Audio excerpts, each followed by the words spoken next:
And on this Tuesday, August 12th, 2025 edition of Newsmakers, Harvard University is reportedly near an agreement to end its dispute with the Trump administration. The New York Times reports that the current framework of the deal calls for Harvard to spend $500 million on educational and vocational programs.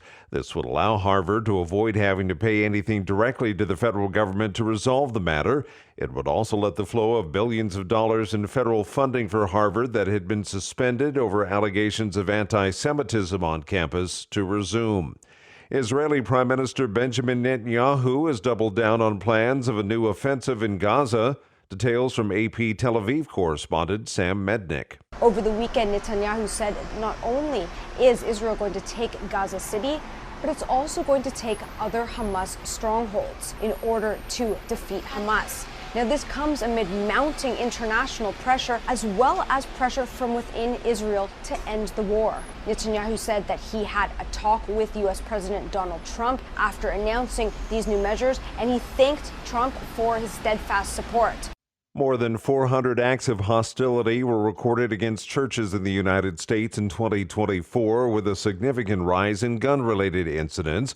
According to a new report released yesterday by the Family Research Council, the 415 incidents across 43 states affected 383 churches and range from vandalism and arson to gun-related threats, bomb hoaxes, and physical assaults.